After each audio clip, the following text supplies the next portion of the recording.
Of all the directions I think the queen could have went, her genuinely caring for Boji was least on my list of things that might flip on its head. Now, Boji being announced the new king.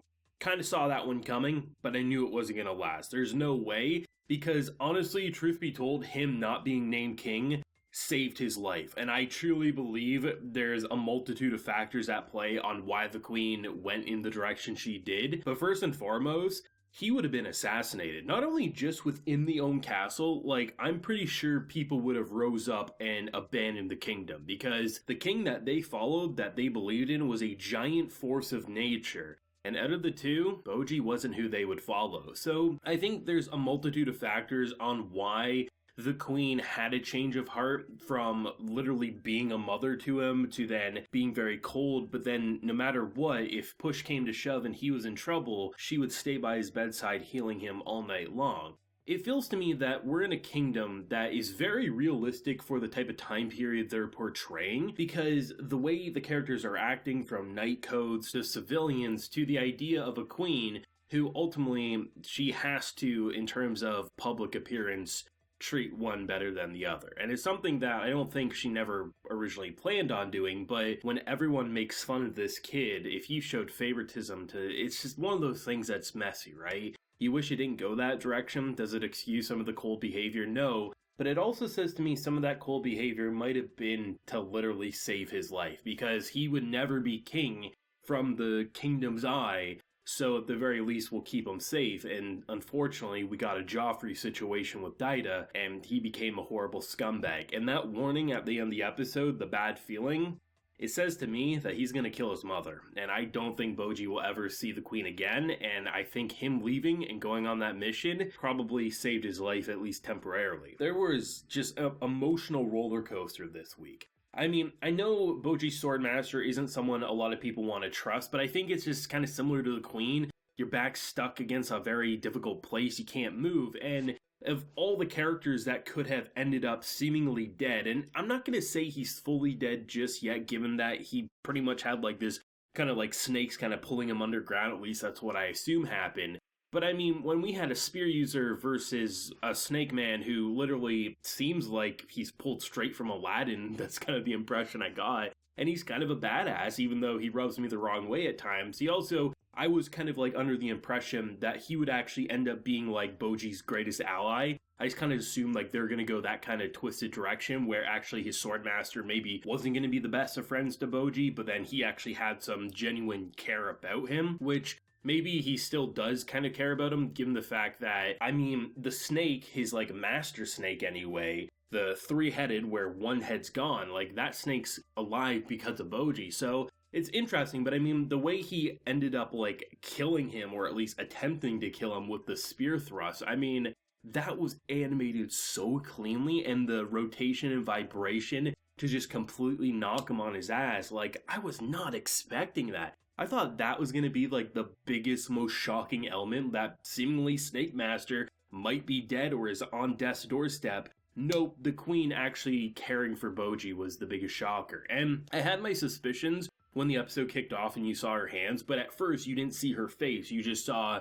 what Kage was seeing, and ultimately it was the hands. And when he fell on his ass from the window when he was trying to escape, I knew he wasn't going to die, so I kind of found it a little comedic, because she was running and she was freaking out, and she goes Popeye on his ass and literally like rips like she just ate a can of spinach and starts healing him. You really get a sense of just how unfortunate this kingdom is, because a public appearance is very important. The public believed in this kingdom because of how powerful the king is. And no matter how much the king and even the queen might believe that Boji's a kind soul, that kindness is something that needs to be there, unfortunately strength is what keeps other kingdoms from not invading. If other kingdoms knew that a deaf kid who can't even speak, can't hear supposedly, can't even pick up a sword is leading, they would be invaded. It's the unfortunate hard truth. I think that's why so many characters who seemingly are on his side, like there was two who voted for Boji, and I think they will be the ultimate and greatest allies for him going forward. However, there seemingly is a lot more silent support that, unfortunately, we're not in a perfect world where war and,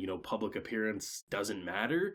And because of that, they had to go with DIDN, and unfortunately for them, DIDN seemingly is a Joffrey in the making, if not already there. I just thought we were also going to get a Cersei kind of situation as well, but seemingly not.